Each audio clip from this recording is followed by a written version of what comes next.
And let's start sharing.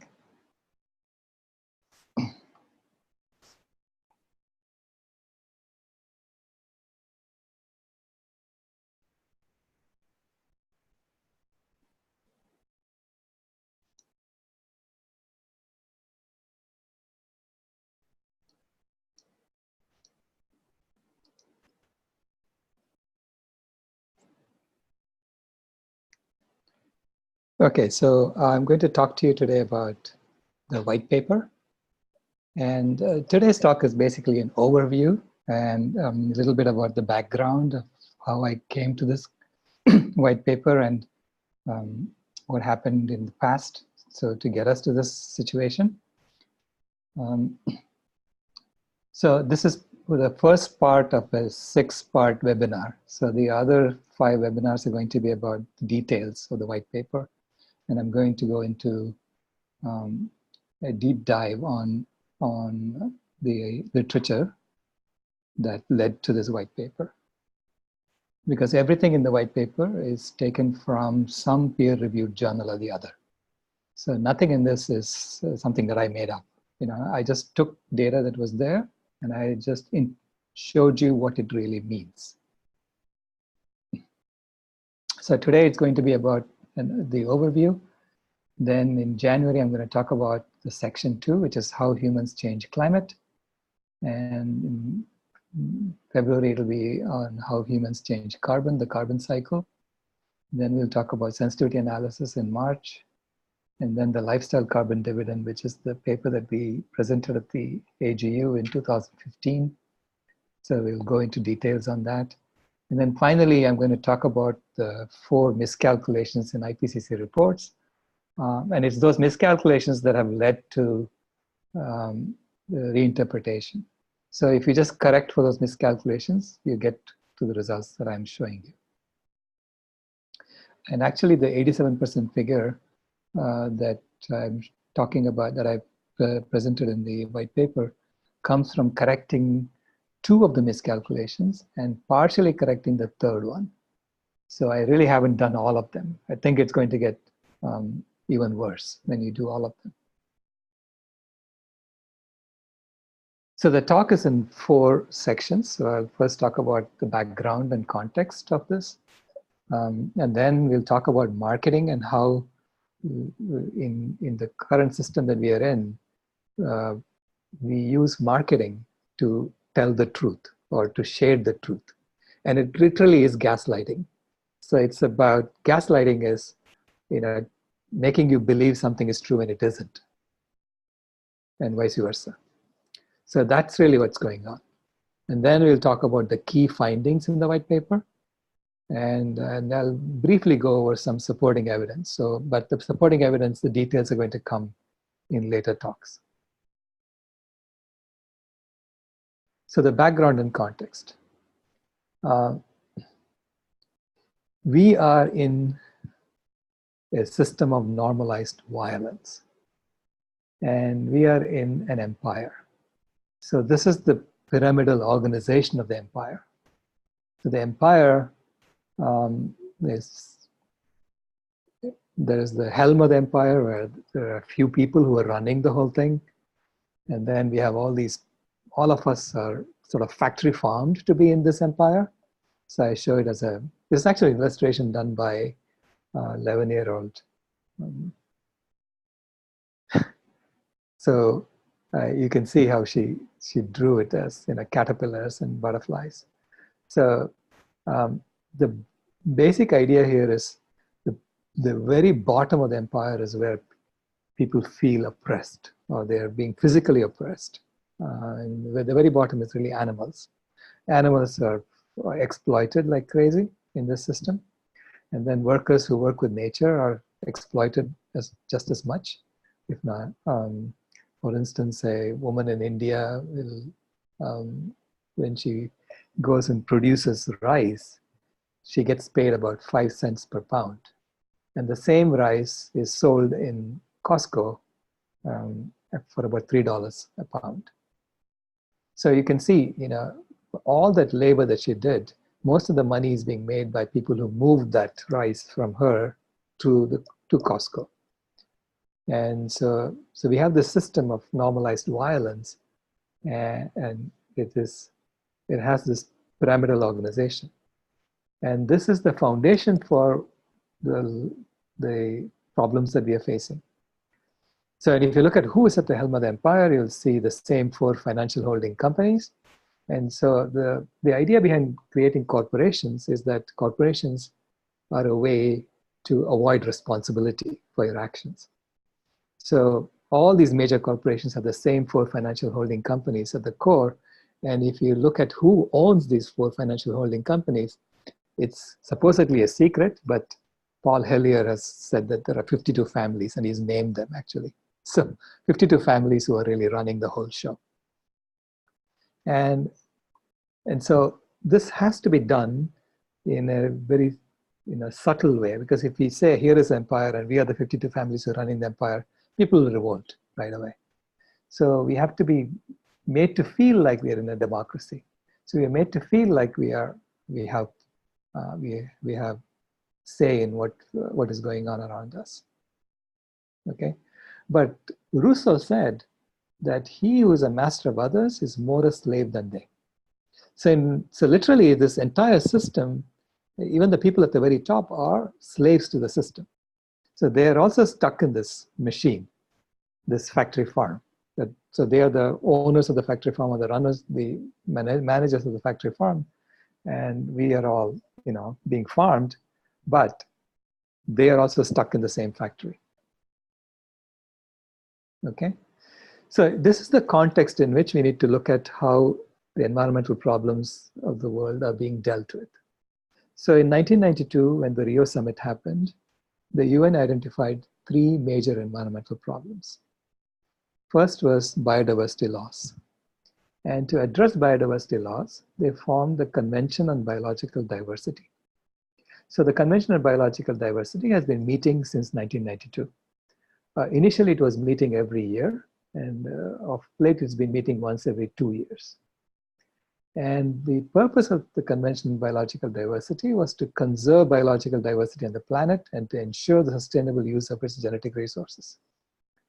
So they set a target initially that by 2010, they're going to halt biodiversity loss. And of course, 2010 came, and they moved it to 2020. So this is why now they're saying there are 384 days to meet the Aichi targets here. And of course, there is no intention of meeting these targets at all. None of the countries that are part of this protocol have done anything serious about addressing this. Okay, so all these protocols that people have signed, governments have signed, the Nagoya Protocol, the Cartagena Protocol, but nothing has been done about it. So this is the first convention, that they formed, the Convention on Biological Diversity. The second is the UN Convention to Combat Desertification. This is about addressing ecosystems loss. And the purpose of this convention is to reverse and prevent desertification and land degradation. And even this convention, I think last year we lost 30 million acres of land to desert. So, and they were supposed to have reversed it by now. And of course, it hasn't happened. And this convention also, initially it was meeting once a year, and now it is beginning to meet, it's meeting only once every 2 years. Okay, so it has been downgraded in importance. And the third is the UN Framework Convention on Climate Change. And its goal is to stabilize greenhouse gas concentrations in the atmosphere at a level that will prevent dangerous human interference in the climate system.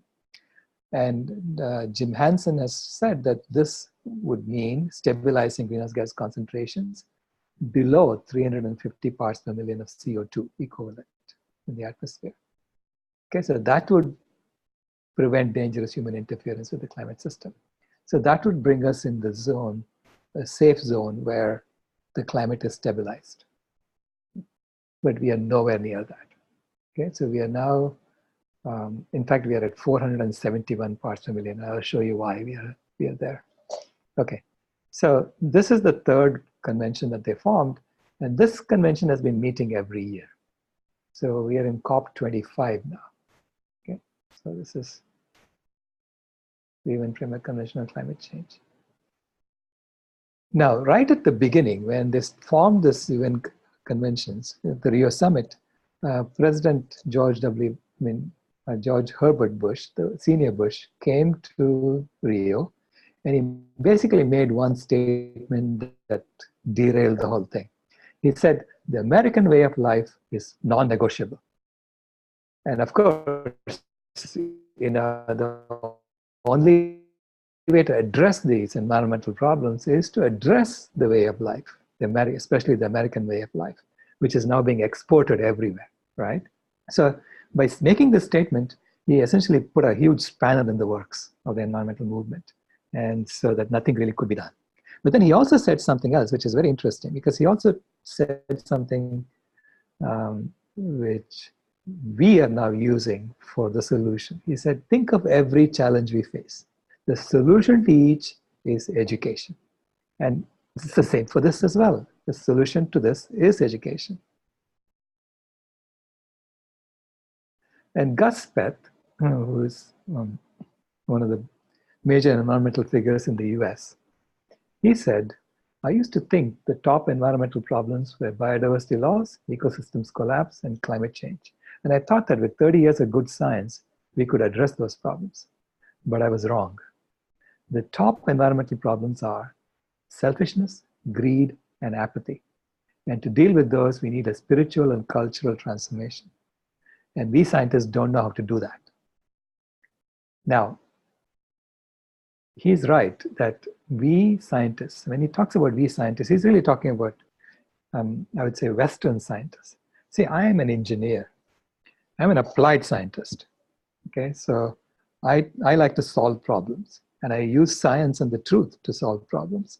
I'm also not a Western scientist. I'm an Eastern scientist. I was brought up with this spiritual and cultural background of India.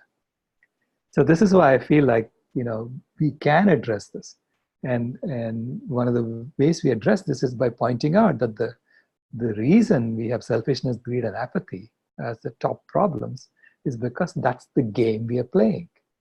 The game we are playing is promoting selfishness, greed, and apathy, and we can always change that game so that the game that we play promotes the opposite.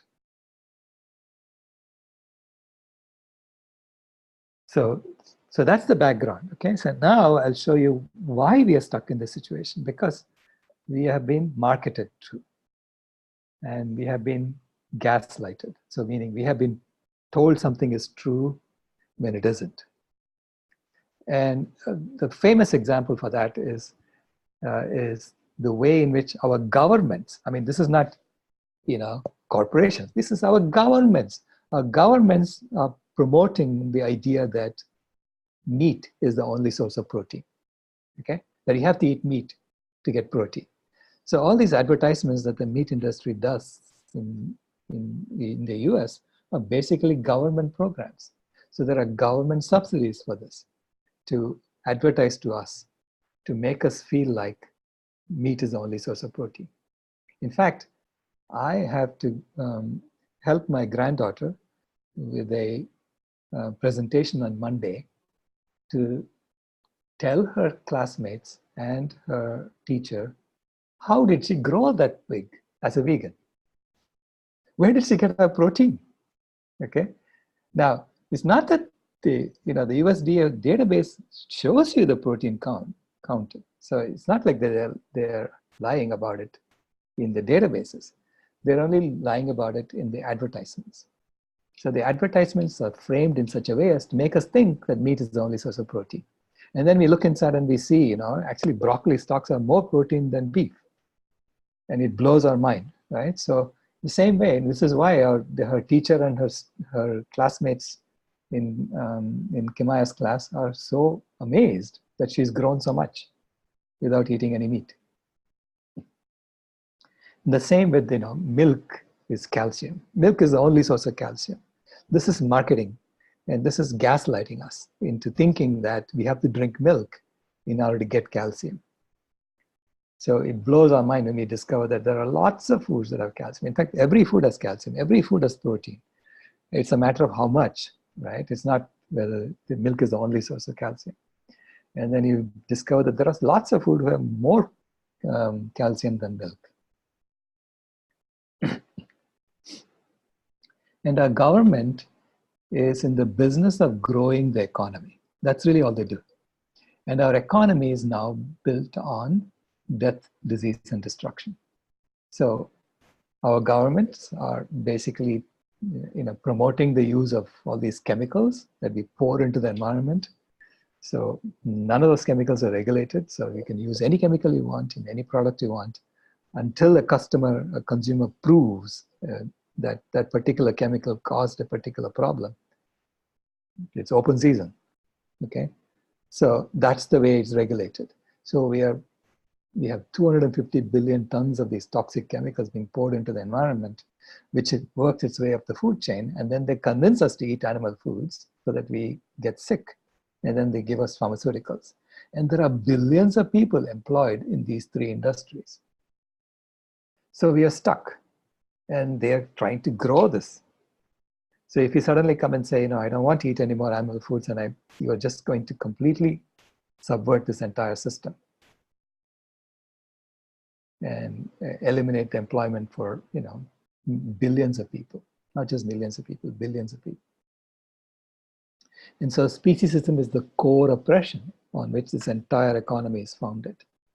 Okay, so being that, it's very difficult to get the system to acknowledge that this is the foundation that they need to change.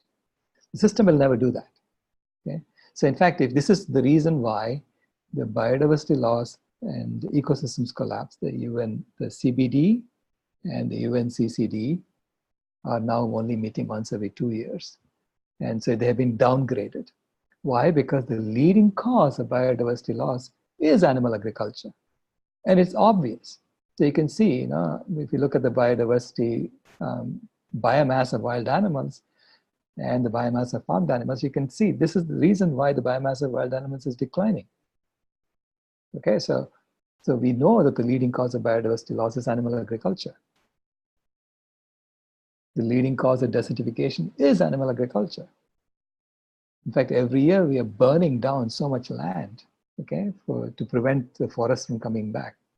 And so some of that land, nothing grows after a while. So then that becomes desert. This is how we are creating 30 million acres of desert every year. So the leading cause of desertification is animal agriculture.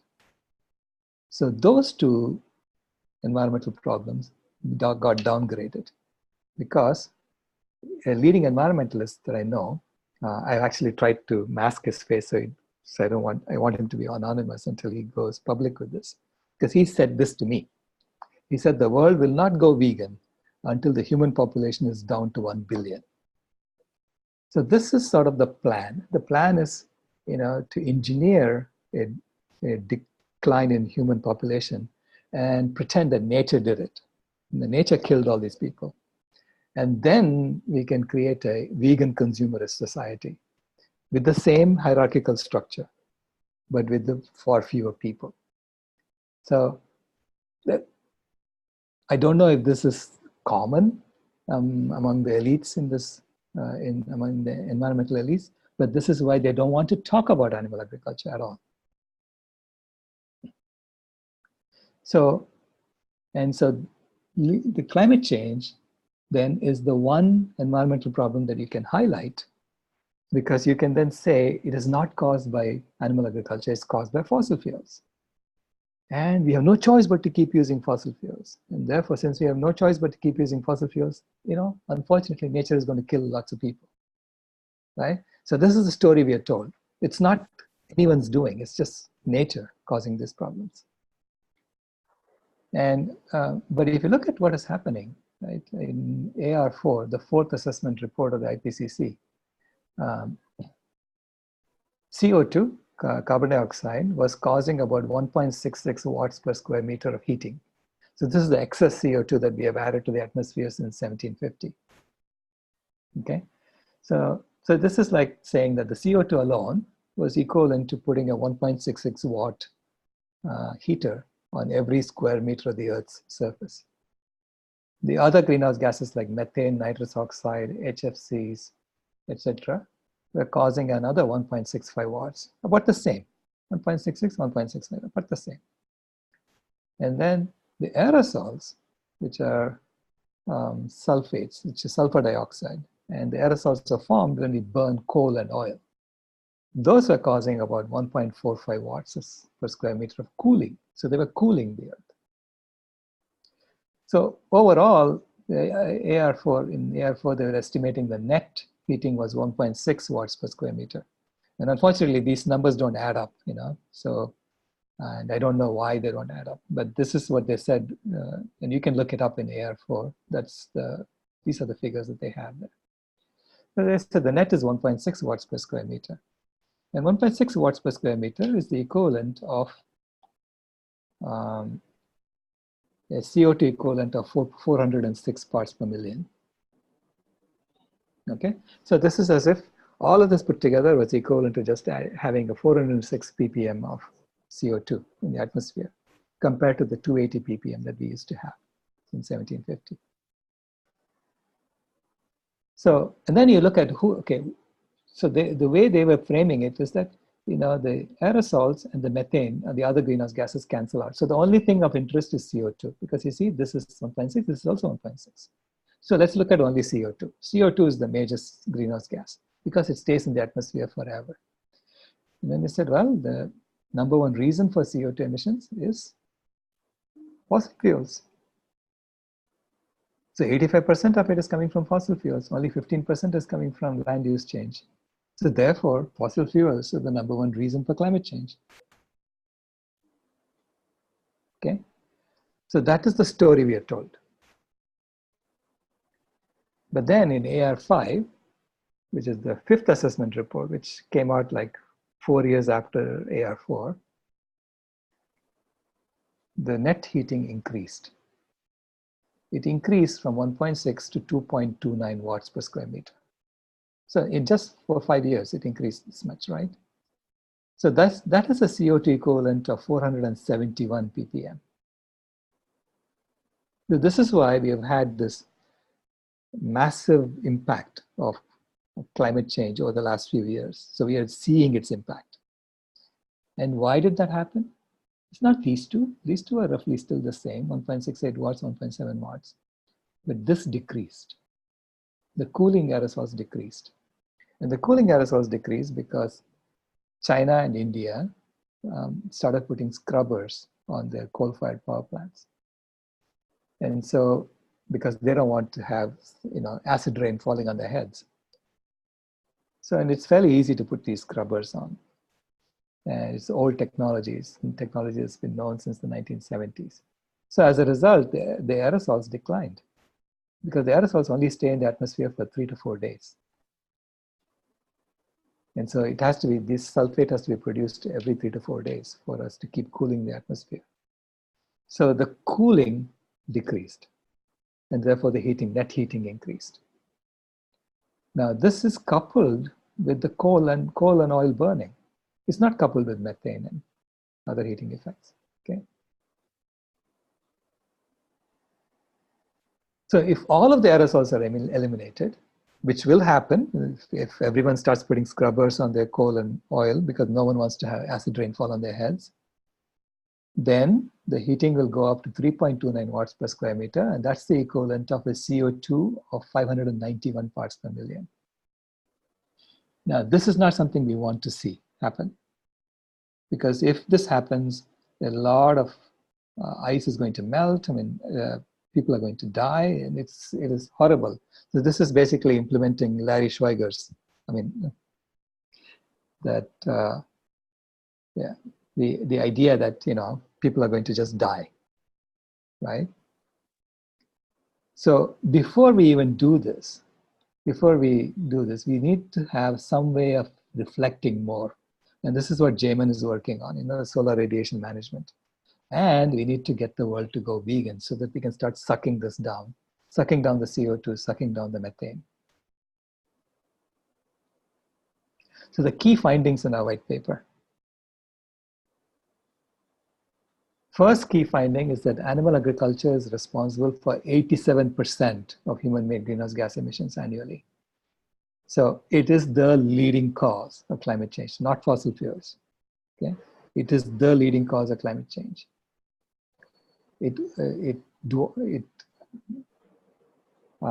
Fossil fuels are a major issue, but they are secondary to animal agriculture. So you need to deal with this first.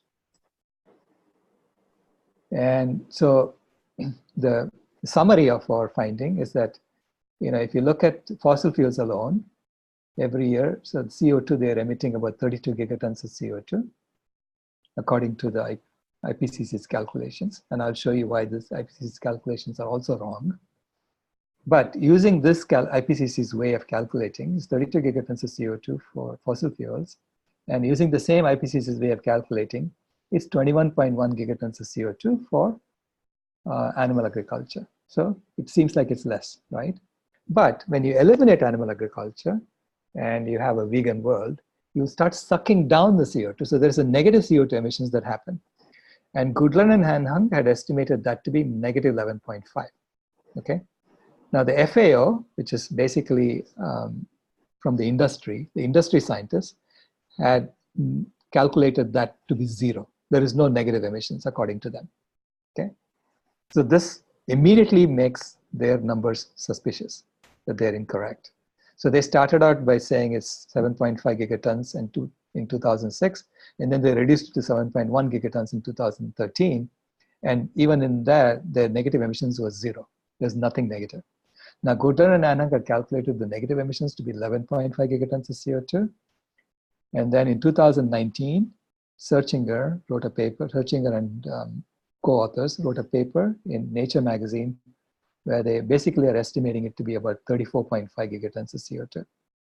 Okay, so when you combine these two, the difference between doing what business as usual and a completely vegan world is 55.6 gigatons of CO2 equivalent, which is 87% of the total. So that's where the 87% comes from.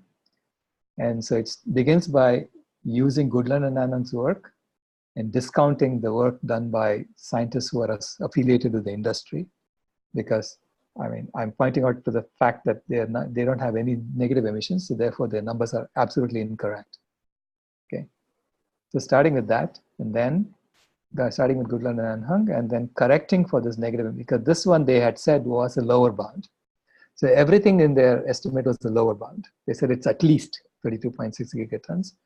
And so this 11.5 gigatons got tightened a bit to 34.5 gigatons by Searchinger et al. This is why I'm saying it is at least 55.6 gigatons, or at least 87% of the total. The second key finding is that the annual methane emissions from animal agriculture alone causes more incremental global warming than the annual CO2 emissions from all fossil fuel sources combined. I mean, it's all of the CO2 emissions from all fossil fuel sources combined does not cause as much heating every year than cow burps. Okay, so that's a key finding in our report.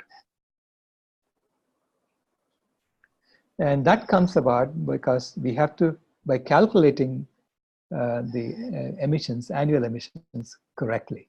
So the annual emissions, the way the IPCC calculates it, they say CO2 is 39.1 gigatons of CO2, which is 75% of the total. And then methane is 10.1 gigatons of CO2 equivalent, which is 20% of the total. That's this brown.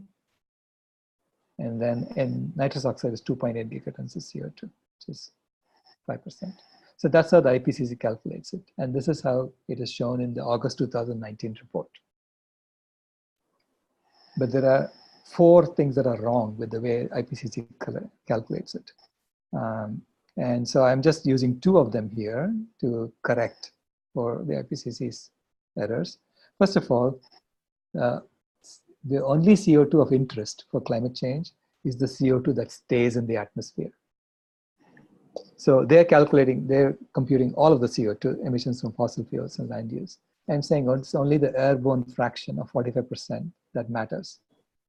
And that is, so therefore, it's only 45% of this that needs to be counted. And that's 17.6 gigatons, not 39.1 gigatons. Okay. Secondly, methane, they calculate methane assuming a 100-year averaging. So they're basically diluting the impact of methane over 100 years. And at the same time, they're saying that within the next 10 years, temperature is going to go up to 1.5 degrees Celsius. And they have a responsibility, okay, to keep the temperature under 1.5 degrees. They have actually promised that. So then why are they diluting the impact of methane over 100 years? So if they use a 10-year time frame, methane would become, instead of 10.1 gigatons, it will be 46.9 gigatons of CO2e. So methane becomes the dominant gas for annual emissions. So then nitrous oxide is the same. So therefore, this is the actual impact on climate change on an annual basis. This is really what is causing the heating on an annual basis. So now 37% of this is from animal agriculture, okay, which is 17.3 gigatons. And 85% of this is from fossil fuels. So 85% of that is 15.3 gigatons, which is less than 17.3 gigatons. So this is, in a nutshell, how I calculate, how I show that cow burps are causing more heating on an annual basis than CO2 from all fossil fuel sources combined. Third key finding is that we need to transition to a global plant-based economy first, and that blindly eliminating fossil fuel usage first will accelerate the warming of the planet, which is what I showed before. If we just blindly eliminate fossil fuels and therefore eliminate all of the aerosols, then we're going to, as if we increase the CO2 in the atmosphere to 590 parts per million. And that's a stupid thing to do as a species, okay? So, and we are already seeing the effect of doing that, just in the last few years that we've cranked it up, and now we have to say, we need to at least reflect some of that back, right? The solar radiation management has to come into play here. But there is nothing that will prevent us from going vegan. So veganism is the #1 step that we need to do. So if we wave a magic wand and get the whole world to go vegan, we'll start sucking down the CO2 on an annual basis. About 34 gigatons of CO2 will come down. And then the methane will come down, methane and nitrous oxide. Within a decade, it'll be, so this will become 1.1 watt instead of 1.68 watts. And if you maintain this at 1.1 watt through reflection and other ways of keeping the cooling aerosols or the cooling effect the same, then we will reduce this to 1.68 watts. So we'll keep it down to 410 ppm. So it's as if we've reduced the atmospheric CO2 by 60 ppm. So that's what this would have done. The fourth key finding is that the transition to a global vegan economy can sequester over 2,000 gigatons of CO2 in regenerating soils and vegetation. That is huge. That can return the atmospheric greenhouse gas levels to the safe zone of under 350 parts per million. It can probably bring it down to 320 parts per million, while restoring the biodiversity of the planet as much as we can restore after we have killed so much, right? We have killed 90% of them already. So we need to restore them before we kill more. And so restoring the biodiversity of the planet and healing its climate. Okay? So climate healing is possible. And that's because we are currently, 85% of our food is coming from crops, from plant-based foods, and it's coming from roughly, 25% of the 12% of the cropland. So 25% of the cropland output is basically crops that we eat directly. Another 25% is crops for fuel. Another 50% is crops for animals. So this is what we feed animals, and then all of this we feed animals. 37% of the land area of the planet is used to just graze animals. The land currently stores, 3 times as much carbon as the atmosphere. And so on that 37% of that land, we're only storing 2% of the carbon on land. So you can just do the math and say, if we can restore this back to 20% of the carbon on land, that's enough to reverse climate change. So some supporting evidence. even though this is true for 85%, if you look at land use change has been going on for years, for 10,000 years. And most of this land use change is happening because of animal agriculture.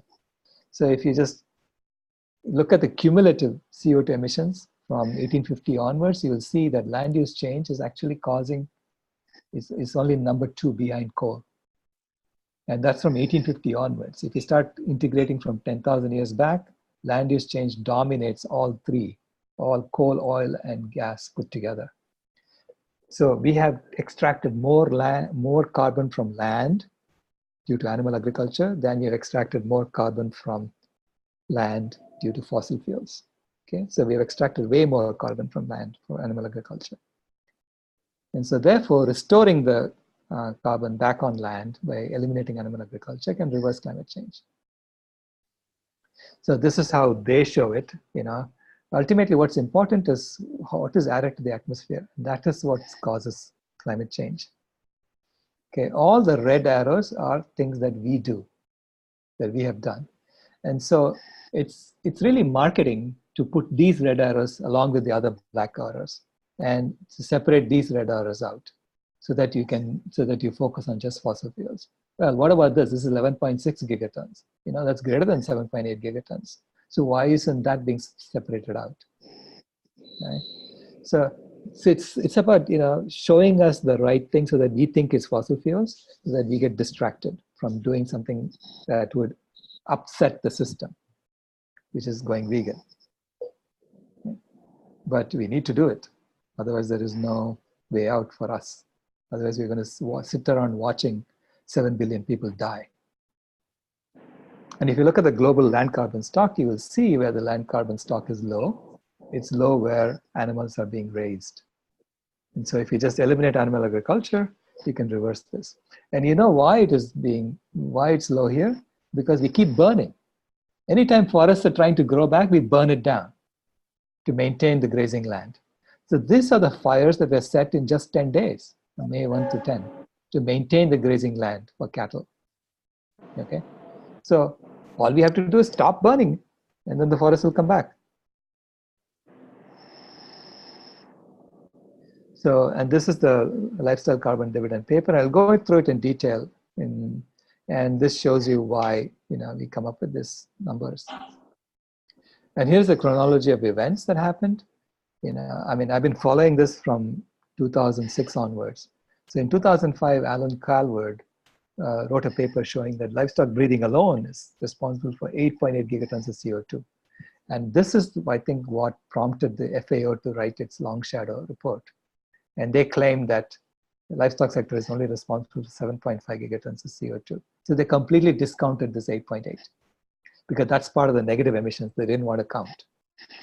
Now, Goodland and Nanhang used this 8.8 as the negative emissions contribution. And so they came up with the 32.6 gigatons of CO2 as the total. So they used it as a proxy for how much carbon can be sequestered on land if there were no animals being raised. Okay. Then the FAO scientists published a critique of this Goodland and Nanhang report. In 2011, Goodland and Nanhang refuted the critique in 2012, and then the FAO basically declined to continue the debate. So declined to continue the debate despite the editor's invitation. And then they partnered with the International Meat Secretariat and with the International Dairy Federation. I mean, how transparent can you get at the corruption that's going on here? Okay, so they partnered with the industry and published this revision. And we are now supposed to be using this revision. Everybody is still using 14.5%. I mean, this is awful. That we are so stupid that we are still using the same numbers that the industry has published for us.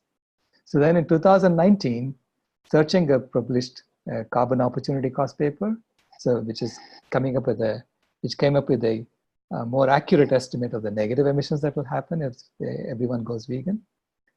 And so in our white paper, we just combined Goodland and Nanhang's work for the positive emissions and with Searchinger's paper for the negative emissions. So that's how we come up with the 87% total. Anyway, thank you very much. And let's now address some questions, which is where the fun is going to be, right?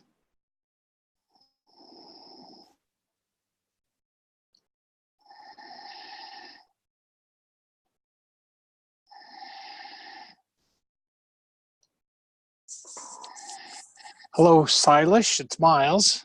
Yes, Miles. Let me just stop sharing. Hold on a second. Okay.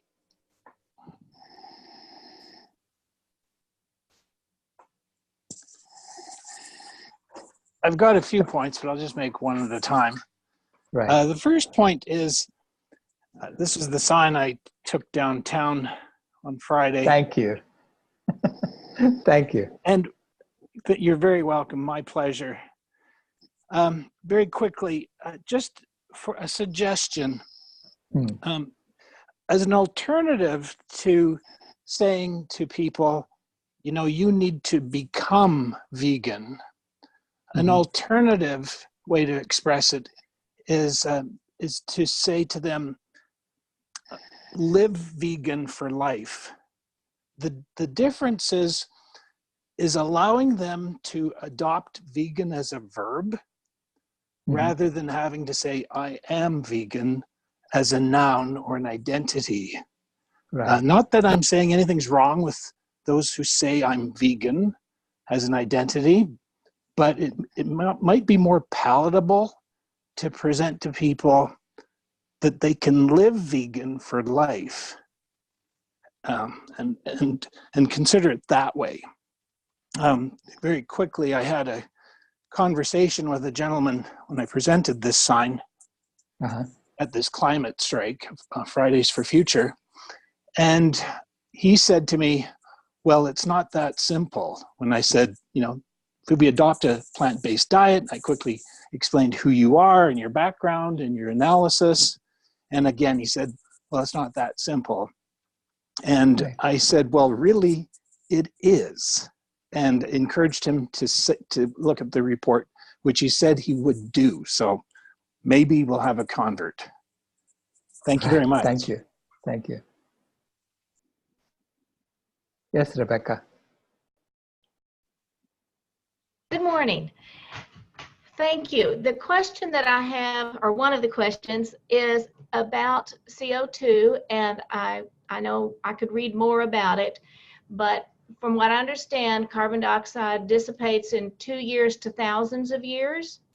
How do you figure up, when I tell people that the number is inflated, the CO2 number is inflated, is there a way to tell that some dissipates in the first few days, and how would I look that up, and could you speak more to that?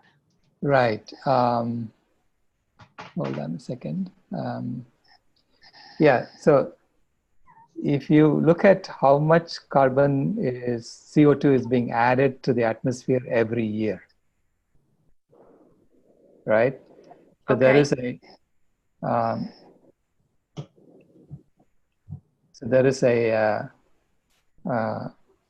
I think CDIAC has this data, which they actually measure carbon dioxide levels in the atmosphere every month, right? Or every few days.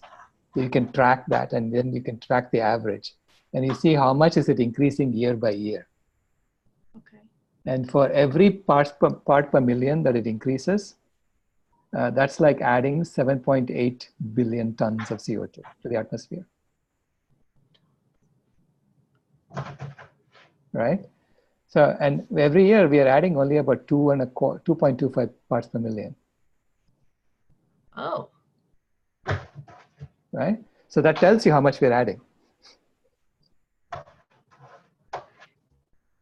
Yeah, if they're doing an annual amount, then that tells you how much they're adding. How much we are adding, right? Yeah. Mm-hmm. So how much is being added to that? That's really all that matters, right? On an annual basis, how much are we adding? That's all that matters. Otherwise, there is so much we're adding and so much we're taking out, you know. So why are we only looking at fossil fuels as the, yeah? I mean, there's no rhyme or reason for just isolating those.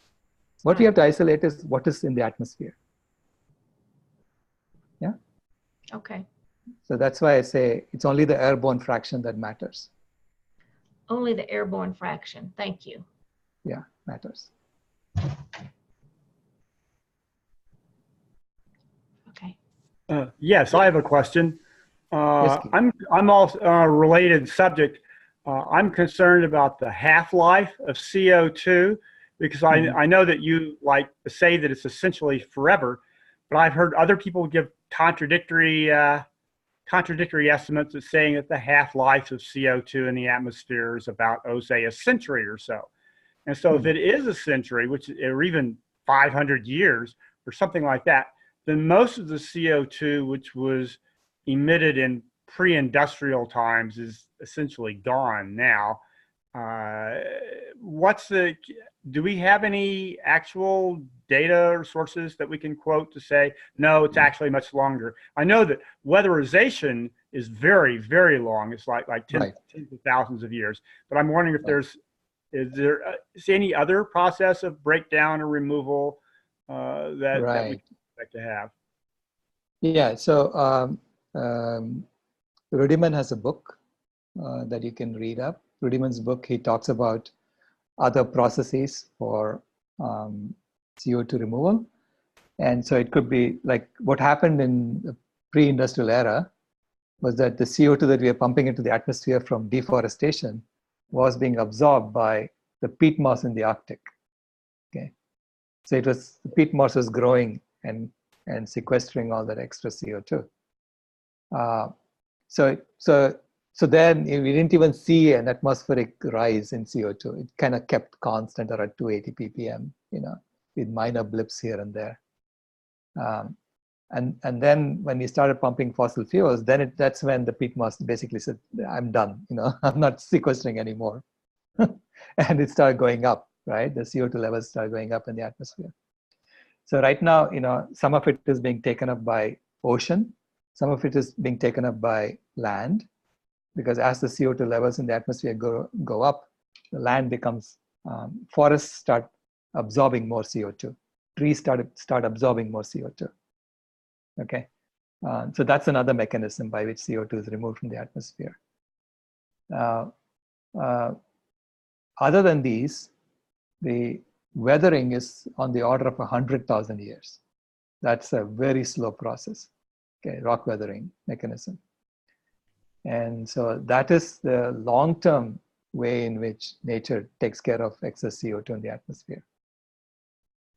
So this is why, I don't know of other processes that are 500 years, that are active today.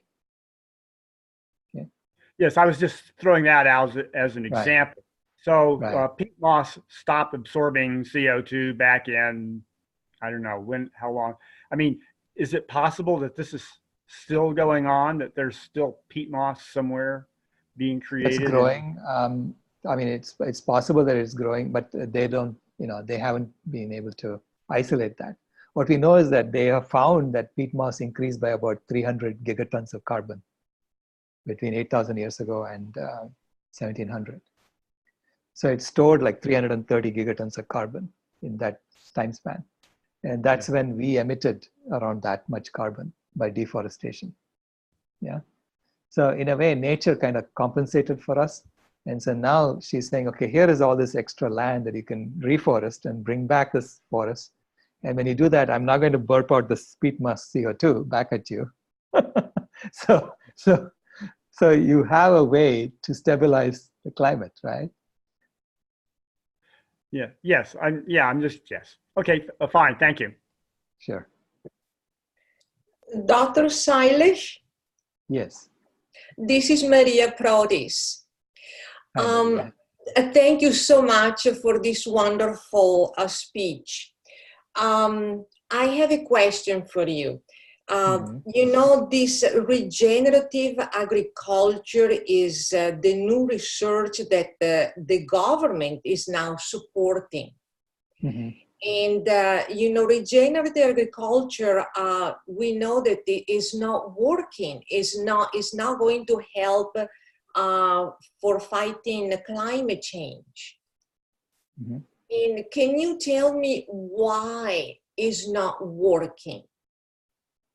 Well, regenerative agriculture is basically saying that rather than burning all that land, we are going to let the forest grow back, okay? And then we are going to let the cows eat whatever is growing there, right? Now, when you do that, other vegetation sort of crowds out what the cow would like to eat. So the cow needs more land, okay? So when the cow needs more land, where does that come from? It comes from the forest. So this is why it's not going to work. You know what I mean? Because Okay. when the forest grows back, it's going to crowd out the grass that the cows want to eat. So what we are doing every year is we are burning down everything that the cow doesn't want to eat, so that only that which the cow wants to eat grows. Yeah, at least we try to. We try to keep favoring that.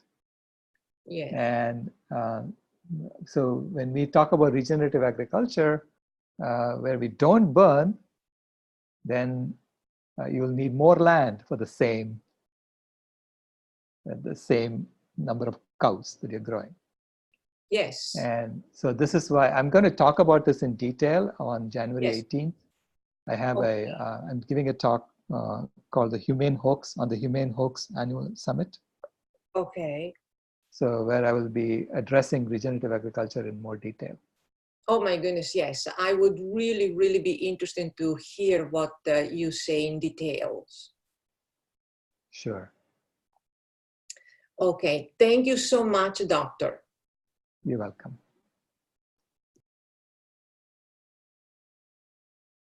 Hello, Dr. Silesh Rao. This is Jorge, Sylvie, and Leslie from Mexico City. Nice to meet you, sir. Yeah. Likewise, sir. And we're at the moment studying everything that is published in the Climate Healers website. One of the things I would like to ask if this information is available in Spanish. And another thing is that we were talking, why is it more important to address the going vegan before completely phasing out fossil fuels? Wouldn't it make more sense to address both, like not say one is more important than the other, but like Right. to have that approach of saying like this is non-linear? Yeah, thank you. Yeah. First question, it's not yet, I mean, we don't have a Spanish version, but you're welcome to contribute Spanish versions, and I'll be happy to put that up. Okay. Secondly, what I'm saying, I'm not saying that you shouldn't address fossil fuels, but I'm saying we need to manage our radiative forcing, because everything we do as a species impacts the planet. It impacts climate change. So we need to manage that sensibly, intelligently. Because right now we are just willy-nilly addressing just fossil fuels. We are willy-nilly addressing just coal. And when we do that, we are going to eliminate the aerosols. So when we eliminate aerosols, it's going to heat up the earth. So we are unknowingly or knowingly heating up the earth. I mean, we should know this because we are calculating, we're looking at the numbers. And we're saying we are heating up the earth more than we did before, right? In just 4 years, we increased it by another 70 parts per million, 65 parts per million of CO2 equivalent. So we need to be cognizant of what we are doing. So I'm saying, but when you go vegan, there is no negative side at all to that. Please go vegan and bring back the forest, and everything is good about that. It's going to suck down the CO2. It's going to eliminate the methane. It's going to reduce the heating that we're doing. Okay. But when we eliminate coal and oil, please at least put some mirrors to compensate for the aerosols we are no longer burning. So we need to cool the earth. Okay. Otherwise, you're going to get this effect of heating up the earth unnecessarily. Yeah. Thank you so much. I would like just to ask if it's possible to get the editable slides to turn them into Spanish, because we're about to give a presentation in Spanish about vegan permaculture and community food forests. And this information would be amazing to have in Spanish, because all of the great movies, like I showed with a bunch of friends Cowspiracy back in 2014 in Mexico City for free in a community theater, and everything is in English. And I see like the indigenous population in Mexico are finding it hard to have a connection to all this important material due to the language barrier. So it would be super cool to have something in Spanish for reaching out to them. Absolutely. So when I publish the video for this webinar, I'll actually add a link to the PowerPoint file that you can download. Yeah. Thank you so much. Edit it and change it to Spanish. It'll be editable. The only thing is, the person whose face I blotted out, I'm going to leave it like that. So you cannot edit him out. And look at. I understand. I understand. Thank you. That's the thing, like to send them to the source of this material and to have it available in Spanish. Yes. Sure. Thank you so much. Thank you for your work.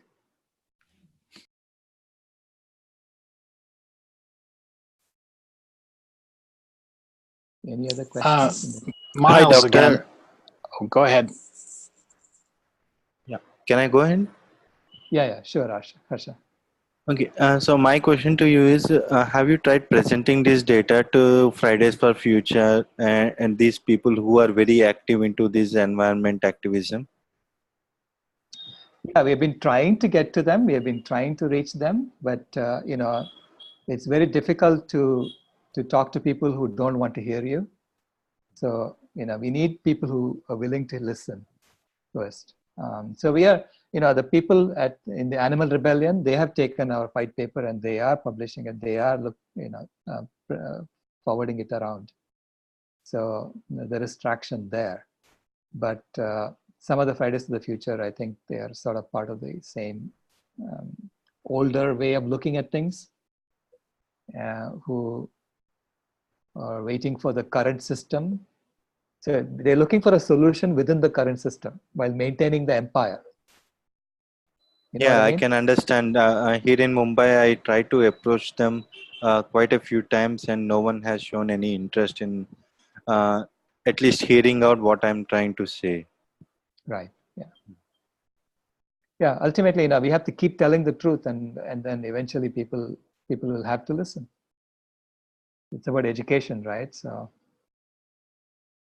Yes, Doctor. I have a quick comment on that.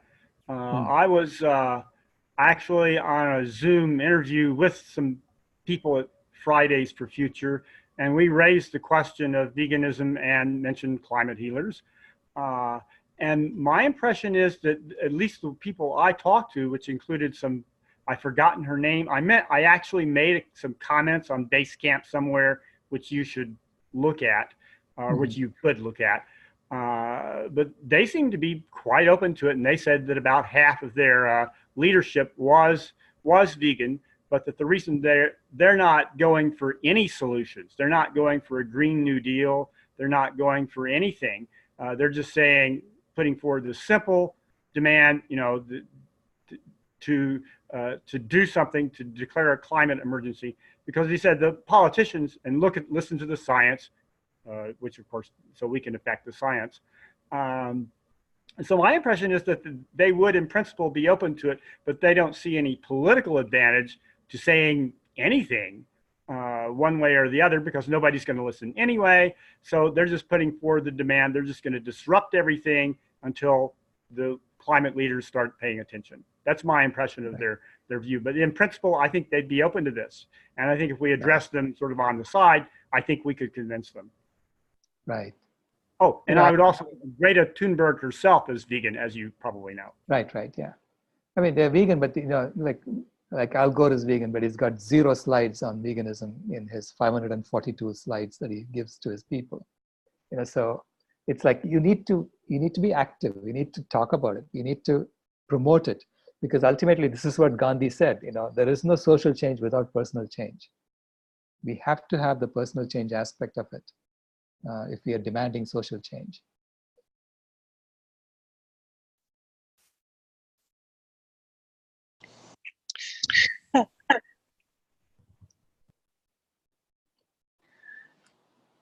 I have a quick anecdote, and it was the other day. I'm talking to this old timer. He's a contractor, and I approached this topic of environmental concern, and he immediately responded saying, "Oh, that CO2 is, it's not a problem.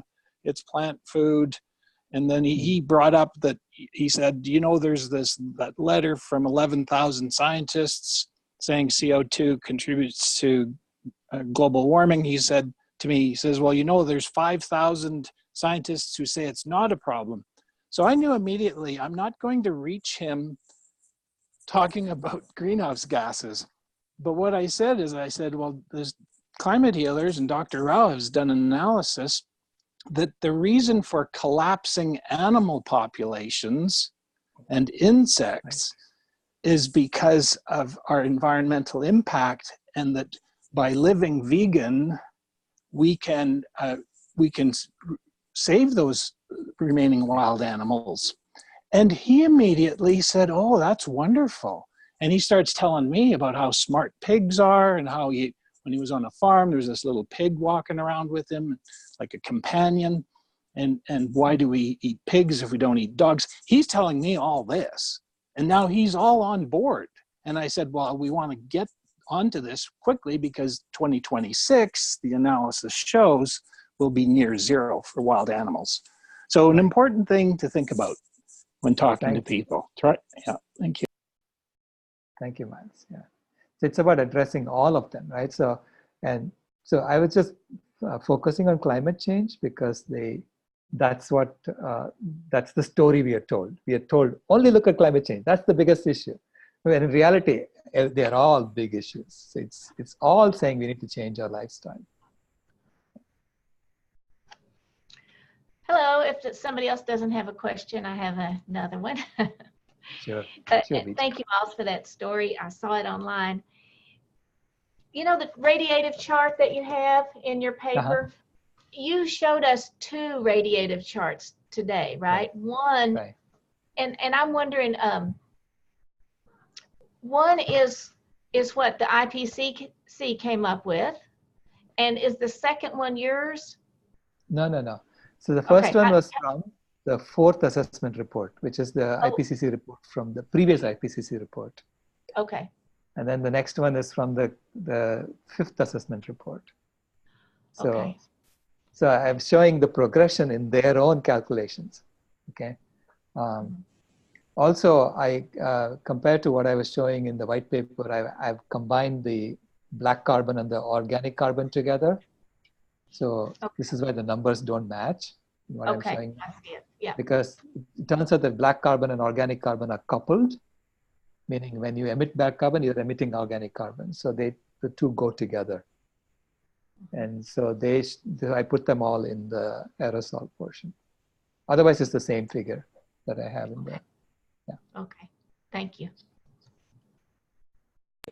Just another quick point. Another effective way to get a message across, this message, is to talk about what the planet looked like not too many years ago, too many centuries ago. So this fellow in front of the city hall, I said, well, not very long ago, Ireland was all old growth forest. Europe was all old growth forest. And then he says, yeah, and even Greece. So then it's okay. So what we need to do is we need those forests back in order to draw out our carbon dioxide and address these greenhouse gases. People can relate to the thought of what the planet looked like not too many years ago. So just another suggestion. Thank you, Miles. Ray, you had a question? Hi, this is Spirulina from San Francisco, California, United States. And thank you for having this and for your work, Dr. Rao. I'm working with an organization called forelk.org, and I worked with organizing for the climate march last year in San Francisco.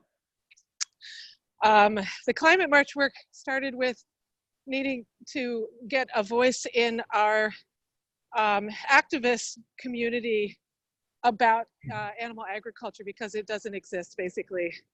And so we organized vegans to march for climate change.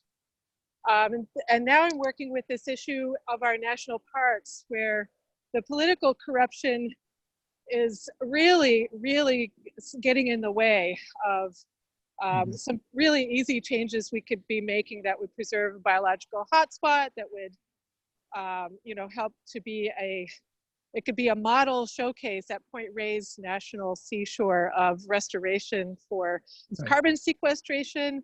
One of the things that we are learning is it's not just forests that sequester carbon, but the natural, like coastal prairie bunch grasses, blue oak, like scrub oak, blue oak, not like trees everywhere, but even just the native flora that's been that's evolved to be in certain places.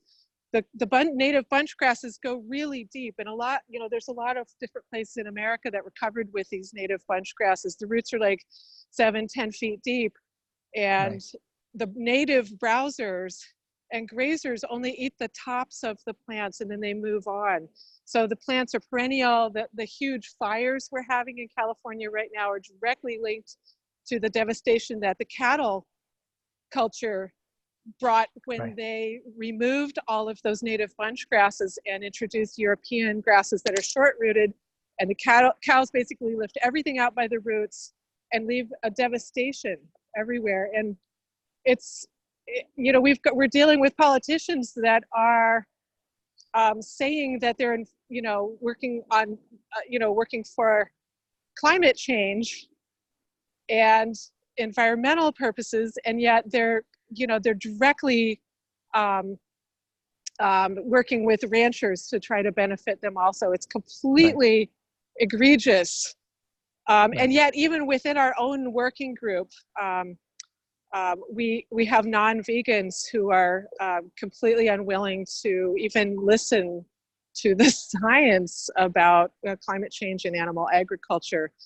So it's very challenging to try to up against some of these things, but like in the United States, the regenerative cattle ranching concept, the bogus concept of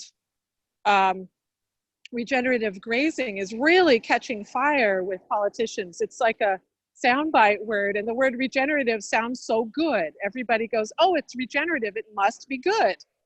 Right. And without looking an inch farther into it to see what it really means. So that's, trying to teach about, I think that's correct, is to try to teach what was here and why it actually already worked and why we don't need a new technological fix, because we already have, nature already created something better than anything we could come up with in the next 2 years.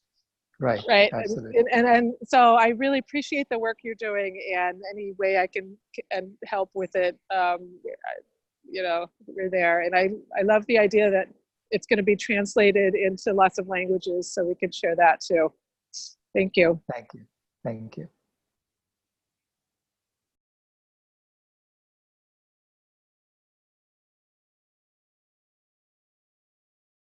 Yes, Dr. Rao, just another thing that has been going on my mind is not specifically related to this talk, so feel free not to answer it right now, but I would like to know the 19 diseases of Earth other than biodiversity loss and ecosystem collapse and global warming, climate change, because I saw that in one of your first presentations available on your website.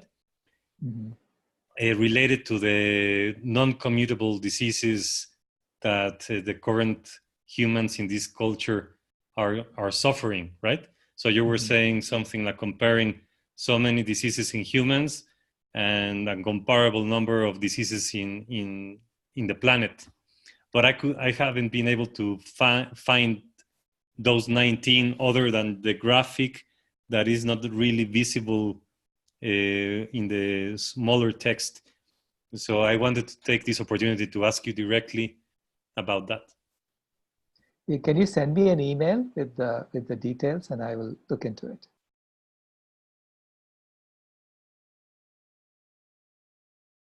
Yes, thank you. Sure. I have a question. Thank you, Dr. Al, for this presentation. For number 4 of the key findings, with the 2,000 gigatons of CO2 sequestered, I think I heard you say one time, not today, some other time, but I can't find it again. How much, with the vegan world, how much CO2 would we sequester each year is the first question. And the second is, and I think maybe you had some people at the University of Illinois working on this, but how long would it be before we reach that safe zone with the vegan world?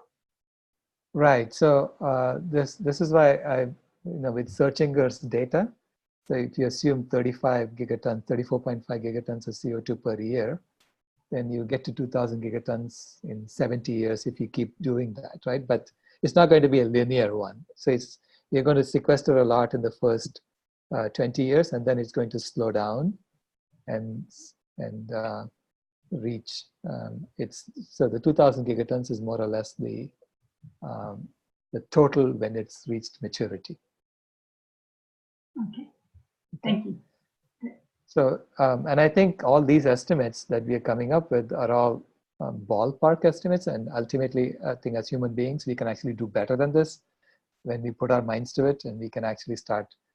People are finding out that when you do aggressive pruning of the trees as they're growing, and you just then you sequester that in the ground, burn it and sequester in the ground, you actually increase the CO2 sequestration beyond what nature already does, right? And a lot of that is permanent. It's like our ancestors did that with the biochar, right, in the Amazon. So, so using techniques like this, we can actually increase the sequestration beyond what I'm quoting. What I'm quoting is based on just nature. And that's without planting trees also, right? That's just let it be, go natural on its own? Well, it's assuming the native forest is coming back. So which means if some places you may have to intervene and put some seeds down that are native seeds. But in many places you don't have to because the seeds are already there. We keep burning them down every time they try to grow back. Okay, thank you. Is there an issue when you have land that's owned by people? They expect that there should be a return on investment for owning this land. So returning forests and finding ways to monetize forests rather than monetize row crops or fields that are specifically for grazing. Are there solutions there? Well, the solution will not occur in the current system. So I think we have to really, transition to a system of living where we don't monetize land. We don't own land. So this is why I call it human earth animal liberation, because we have to liberate the earth as well. There is no owning of earth anymore in the new. I'm thinking of more like transition solutions where we get from things that we could do in the meantime to shift our consciousness towards sustainable practices. One that comes up a lot is growing forests and finding ways. I mean, forests generally, there are ways that you can make money. There's more value in a forest than there is in a row crop field if you know how to do it. And it's generally our economy is based around, it's create cash crops that are you can sell in the world market, rather than growing mushrooms that you can sell locally and generally have much more value. But there's also transitionary, like when somebody was mentioning ranchers that were returning their land to forests. There's silvopasture, which if you want to encourage anybody that owns land to start growing forests now, That's one way to do it and phase out Right. the animal production. Right. They present it as a permanent solution, which I can't see working because it's not going to restore biodiversity if you still maintain stocks of animals that you intend to raise and kill and protect from wildlife, protect from Right. predator species. You can't have a biodiversity when you're making money off of slaughtering cows. Right. Right. Yeah. I mean, ultimately, of course, the biggest owner of land is the government. In most places, is the government, and government is supposed to be us. We are the ones who own that stuff. Except we have been told it's really not us. So I think we need to reclaim the idea that government is us.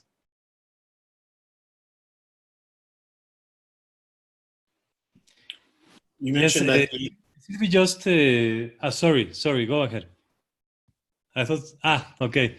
Thank you. Sylvie just reminded me about a question that was really relevant on this conversation, is that by reading Goodland and Anand Publishing, they mentioned that breeding is one of the main causes, right, for the greenhouse emissions.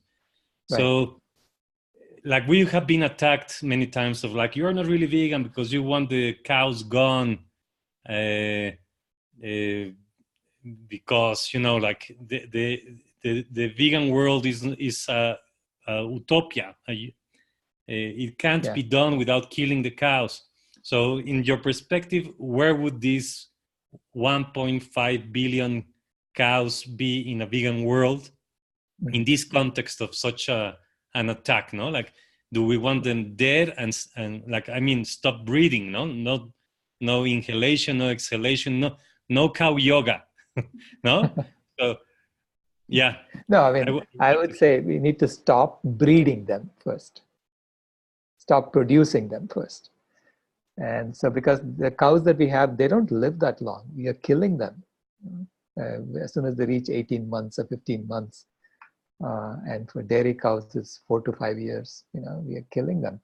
So we are producing them continuously. And this is where the new cows keep coming. So once we stop producing them, then we can take steps to take care of the remaining cows. Right? Right, but they would live like 20 years. Like if we don't kill them in 18 months or 21 months, depending if it's grazing them or livestock feeding them, like the feedlots, no? That they live shorter than the ones that are being grazed, and you put them all in sanctuaries. These are 1.5 billion cows. Like, they would live 20 years, and so they would be still around in 2040. And they might procreate on them by themselves, no? I mean, unless we nurture them, like, is that a vegan way to do it? So that's like questions most vegans, including us, don't have an answer to. It's not like that we have all the solutions necessarily. Yeah, so we are saying, as we transition to a vegan world, this is not going to happen instantly. As we transition to a vegan world, we need to make sure that the cow population is decreasing, that we're not producing new ones. Right now, what's happening is people are transitioning to veganism, but the government is still subsidizing the production of more cows. So we have a really upside down system where the government is deliberately increasing the production of cows because they're on the side of the suppliers. Okay, and they want to keep growing the suppliers' business. So they're buying the extra meat and they're storing it in warehouses and then they're dumping it after 1 year. So all these practices have to stop. And as more and more people go vegan, as this becomes a movement that grows, there'll be less and less cows being produced. So the cow population should decrease. It shouldn't stay at 1.5 billion. It should come down. And so I'm estimating that maybe at the end, you'll have maybe 200 million cows or 100 million cows that you need to take care of and let them live to the end of their lives. And there we have to really manage their population. Their breeding. They cannot be breeding and making babies by themselves and still being protected from wildlife by us. Because they really cannot even, we need to figure out a way to bring them back to the wild. So if I understand it correctly, by 2027, we should not see 1.4 billion cows and just keep 100 million? Something like that is what I'm estimating. I don't know. That's my goal, okay? So, but of course, if you ask people in the current system, they are saying we'll keep increasing till 2030. And then we'll hit peak meat by 2030. And then we'll have 50% reduction of meat by 2040. Now, this is the plan in which a lot of people are going to die unnecessarily if we follow that plan. Okay, so we need to hold our politicians' feet to the fire, saying, we understand what's going on, and therefore, don't pursue this.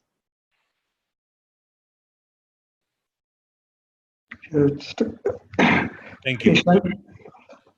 Yeah, Shankar from DC area. I just want to add to Jorge, Sailesh, and everybody. Right. So I think that if we live in a sanctuary, or probably more, the national forest boundaries getting extended, so probably these animals can move from the sanctuary to the forest. Then, I mean, I don't know, and I'm saying in a nice way, there are predators too, like not the humans, but the other, like wolves and bears. They definitely will keep the checks and balance of them. I understand it, the cows populations are it's a lot, but when they are moving to more like a forest setting, there will be a balance, and human can interfere if things go totally unbalanced than what it goes in the nature. But other than that, there will be kind of balance. I suppose, but I don't have data anything. That's my yeah. So that's one thing. Yeah, so anybody can answer if you have. Yeah, these are all questions that we need to kind of work out the details. This is what we are doing on Basecamp, thinking about things like this. This is Spirulina again. In the United States, we have huge programs for culling and killing predator animals, and right. So much of the cattle ranching that's not factory farmed, that's not the big CAFOs where they're all raised indoors the whole time, is on the open ranges. And I do believe that that's correct, that once we shift our thinking processes, that we welcome the predators to come back and do basically their sacred job of keeping the balance, because they have the wisdom to know who's sick and who's hurt, and what, they take care of that. That's already, so we don't have to do that. We don't have to be the cullers and the killers and the predators, because we're not built for that. We don't know how to do it. But but we're basically suppressing the numbers of predators. Like in California, our state animal is the grizzly bear, which is extinct in California. Right now, ranchers won't even let beavers come back to build beaver dams, let alone like wolves, coyotes, mountain lions, grizzly bears are all pushed to the edges of their numbers. But simply allowing them to be will bring that back, and then we don't have to concern ourselves as much with the huge number of cattle. It will drop. Yeah, is my feeling. Paige, you have a comment?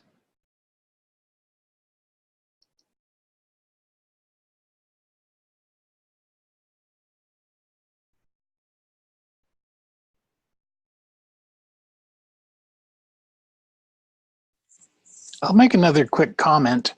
So Jorge, you said people criticized you saying, oh, you're not vegan because you're not caring about the cows. That's exactly why I'm saying I live vegan for life. I do my very best not to eat meat or dairy, but my name is Miles and I'm a flawed person. And I sit here actually with a sweater that has some wool in it. So that's where I'm saying I don't say I'm vegan, because I'm not there yet to be able to avoid people saying, well, you're a hypocrite kind of thing. The other point I'd like to make is that there's this thing called the precautionary principle.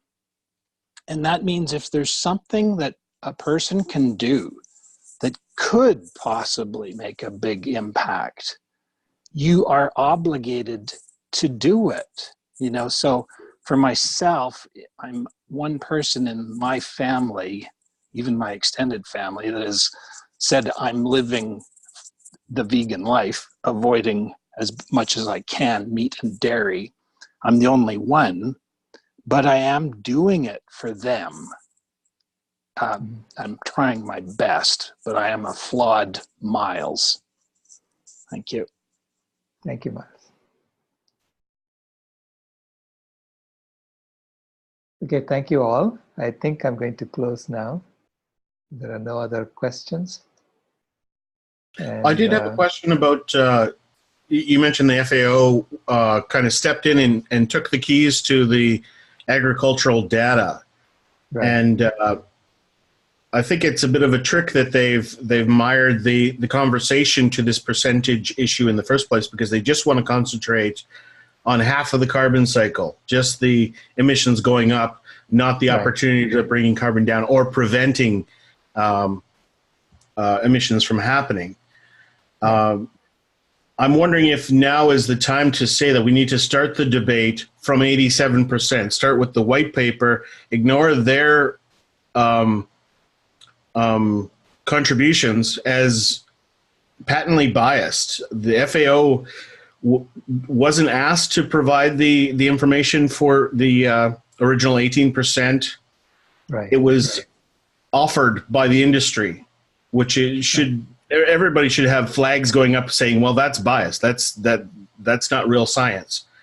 Right. Yet this has been the science that we've been enduring for 13 years. And I think it's time to recognize that, yes, there's science. Science is very important. Peer review is really important. But politics is even more important when it is taking control and science is not following the scientific method. It's not getting scientific rigor. There's been absolutely no policy produced.